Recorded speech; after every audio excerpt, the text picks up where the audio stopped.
Hello viewers, आज हम इस एक्सरसाइज 2.2 का क्वेश्चन नंबर 3 करने वाले हैं। क्वेश्चन नंबर 3 में हमें क्या दिया हुआ है? एक समद्विबाहु त्रिभुज का आधार 4/3 सेंटीमीटर है तथा उसका परिमाप 4 सही 2/15 सेंटीमीटर है। उसकी दो बराबर भुजाओं की माप ज्ञात कीजिए। क्वेश्चन में हमसे क्या कहा गया है कि एक समद्विबाहु त्रिभुज है। समद्विबाहु त्रिभुज किसे कहते हैं? जिसकी दो भुजाएं एक बराबर होती हैं, चाहे ये वाली दो हों, चाहे ऐसे करके ये वाली दो हों, कोई भी दो भुजाएं एक बराबर, और जो तीसरी भुजा होती है उसको हम आधार मानते हैं। क्या मानते हैं? आधार। अब यहाँ पे हमें समद्विबाहु त्रिभुज कहा गया है और कहा गया है कि उसका जो आधार है वो 4/3 सेंटीमीटर है। तो हम इसलिए क्या करेंगे, यहाँ पर एक समद्विबाहु त्रिभुज बनाएंगे। ये हमने समद्विबाहु त्रिभुज बना लिया और इसको हम मानेंगे आधार। आधार है 4/3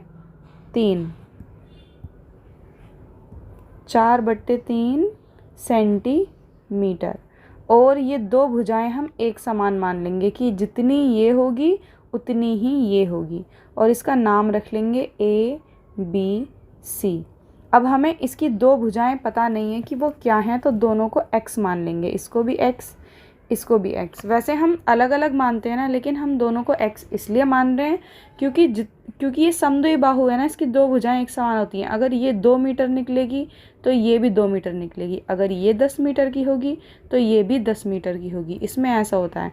तो एक को ही x मान लेना काफ़ी है, दूसरी अपने आप निकल जाएगी।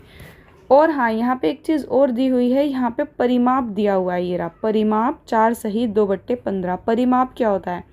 परिमाप होता है कि हम जैसे यहाँ से यहाँ तक जाएंगे, यहाँ से यहाँ तक आएंगे और यहाँ से यहाँ तक जाएंगे। जब इन तीनों भुजाओं को हम प्लस कर लेंगे अगर, तो वो होगा हमारा परिमाप। परिमाप होता है कि जो जितनी भी भुजाएं होती है ना, उन सब का जोड़ परिमाप होता है। तो त्रिभुज के परिमाप का फॉर्मूला क्या होता है? त्रिभुज के परिमाप का फॉर्मूला होता है कि तीनों भुजाओं को प्लस कर दो, भुजा प्लस भुजा प्लस भुजा, ये होता है। और हमें इसमें भुजाएं निकालनी है, तो जो भी हमें दिया हुआ होता है ना, वही हमारे लिए हिंट होता है क्वेश्चन में। जैसे यहाँ पे हमें परिमाप दिया हुआ है। खैर, पहले हम सॉल्यूशन में ये लिखेंगे, माना त्रिभुज की भुजा इज इक्वल टू x। हम x मान लेंगे त्रिभुज की भुजा को। इसके बाद यहाँ पे हमें परिमाप दिया हुआ है, तो हम यहाँ पर लिखेंगे त्रिभुज का परिमाप। त्रिभुज का परिमाप कितना दिया हुआ है? 4 सही 2/15 ये दिया हुआ है। और यहाँ हमने लिखा है त्रिभुज का परिमाप, तो परिमाप का फॉर्मूला लगाएंगे। परिमाप का फॉर्मूला क्या होगा? भुजा प्लस भुजा प्लस भुजा। तो पहली भुजा है AB, दूसरी भुजा है BC और तीसरी भुजा है AC। ऐसे लिए हमने AB, BC और AC। ठीक है, ये हमने तीनों भुजाएं लिख दी। इज इक्वल टू 4 सही 2/15। अब बताइए AB कितनी है? AB हमने x मानी है। BC कितनी है? ये वाली BC है 4/3। और AC कितनी है? AC भी हमने x मानी है। x इज इक्वल टू, इसको भी सॉल्व कर लेते हैं। ये 4 सही 2/15, इसको देखो ऐसे सॉल्व करेंगे। ये हमने लिखा 4 सही 2/15।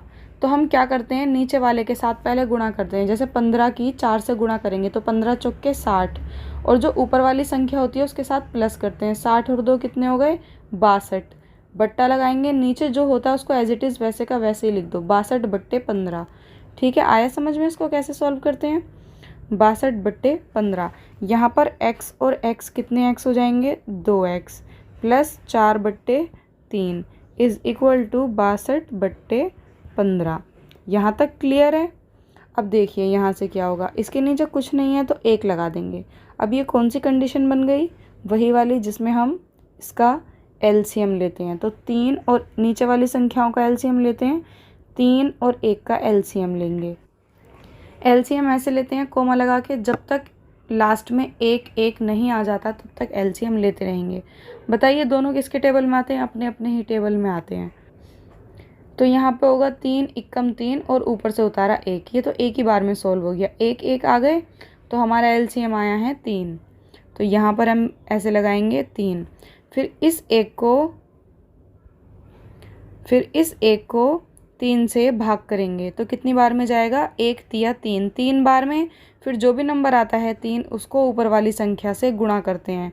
तो 2x से गुणा करेंगे, 3 की गुणा 2x से करेंगे तो कितना आएगा? 3 दूनी 6x। तो यहाँ पर लिख देंगे 6x। प्लस का प्लस, ये वाला प्लस। फिर इस 3 को फिर से काटेंगे इससे तो कितनी बार में जाएगा? 3 इक्कम 3, एक बार में। फिर 1 की गुणा किससे करते हैं? ऊपर वाली संख्या से। 1 चौके 4 इज़ इक्वल टू 62/15। यहाँ तक क्लियर है? इसे हटा लेते हैं, ये सिर्फ समझाने के लिए थे साइन, ठीक है। अब क्या करेंगे? इसको 6x + 4 को यहीं छोड़ दो और ये हो जाएगा 62/15। और ये जो 3 है ये इस पूरे के साथ भाग में है ना, देखो ये बट्टा लगा हुआ है यहाँ भाग में है। तो अगर हम इसे इक्वल के इधर लेके जाएंगे तो हो जाएगा गुणा में। हो गया गुणा में, क्योंकि कोई भी इधर अगर भाग में होता है तो इक्वल के उधर जाके गुणा में हो जाता है। और हम सबको उधर क्यों लेके जा रहे हैं? क्योंकि हमें x की वैल्यू निकालनी है, यहाँ सिर्फ x को छोड़ना है। अब देखो ये ऊपर नीचे संख्याएं कट जाती हैं ऐसे, 3 इक्कम 3, 3 पंजे 15। तो यहाँ से बचा 6x + 4 इज़ इक्वल टू, यहाँ से बचा 62 और यहाँ से 1, 62 इक्कम 62 और नीचे बचा 5। अब क्या करेंगे हम? 6x को ऐसे ही छोड़ दो, अभी 4 यहाँ अकेला है तो 4 को भी उधर ले जाओ। 62/5 और ये हो जाएगा -4 और ये 6x। इसके नीचे कुछ नहीं है, 1 मान लेंगे और फिर से यहाँ पे एलसीएम लेंगे। 5 का और 1 का एलसीएम लेंगे तो ये होगा 5 इक्कम 5, 1। तो एलसीएम 5 ही आएगा। तो एलसीएम लेंगे 5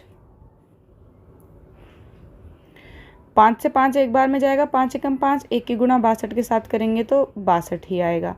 1 को 5 से डिवाइड करेंगे तो 5 बार में जाएगा, 1 पंजे 5। फिर इस 5 की गुणा इस 4 से करेंगे तो 5 चौक 20।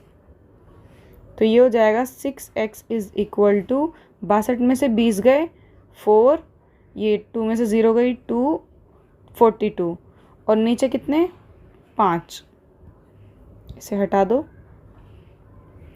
5 बचे। अब 5 तो 42 से कटेगा नहीं तो x को यहाँ छोड़ दो, 42 42/5 और ये इसके साथ 6 जो है वो गुणा में है ना तो इधर आके भाग में हो जाएगा। और यहाँ भाग में पहले से ही 5 है तो हम भाग में से इस तरीके से लेकर आएंगे, 1/6 इस तरीके से भाग में लेके आएंगे। भाग में ले आए ना ये रहे हम 6 को, पहले से ही एक संख्या भाग में है ना इसलिए गुणा करके 1/6 ये तरीका होता है अगर पहले से ही कोई भाग में है। तो इसे काट दो, 6 कम 6, 6 सत्ते 42। तो x इज़ इक्वल टू, यहाँ से बचा 7, यहाँ से 1, 7 इक्कम 7 बट्टे में यहाँ से 5, यहाँ से 1, 5 इक्कम 5। तो हमारा x आया 7/5। इतना लंबा क्वेश्चन हो गया, ये याद नहीं है कि हमसे पूछा क्या गया था। हमसे पूछा गया था कि त्रिभुज की दोनों भुजाओं का माप बताइए। तो हमने त्रिभुज की भुजा x मानी थी ना, x की वैल्यू निकल गई 7/5। तो त्रिभुज की भुजा जो है वो 7/5 है। आप इसको इतना भी छोड़ सकते हैं और अगर आप इसको ऐसे लिखना चाहते हो जैसे यहाँ पे परिमाप लिखा हुआ था 4 सही 2/15 इस वाले तरीके से, तो आप ऐसे भी लिख सकते हो। ऐसे लिखने का तरीका पता है क्या है? ऐसे आप इस तरीके से लिखोगे, देखो एक डिवाइड बनाओगे, जो नीचे वाली संख्या है वो जाती है बाहर और ऊपर वाली संख्या जाती है यहाँ अंदर। अब हम सॉल्व करेंगे, 5 एक बार ही जाएगा, 5 इक्कम 5, 7 में से 5 गए 2, बस ख़त्म। इसके बाद तो पॉइंट वाला शुरू हो जाएगा नहीं तो अब क्या करना है? इसको हम ऐसे लिख सकते हैं, x इज़ इक्वल टू, जो भी यहाँ पे संख्या आती है उसको रखते हैं हम बीच में, जो भी शेषफल आता है उसको रखते हैं हम ऊपर और जो भी ये आता है यहाँ पर उसको रखते हैं नीचे। तो आप इसको ऐसे भी कर सकते हैं, अगर आप इसको यहाँ छोड़ देंगे तो भी कोई बुराई नहीं है, ठीक है। और ऐसे करना चाहो तो ऐसे भी कर सकते हैं, मैंने दोनों मेथड बता दिए हैं। इसी के साथ आपका ये क्वेश्चन कंप्लीट हो गया है। मिलते हैं नेक्स्ट क्वेश्चन में, बाय गाइज़।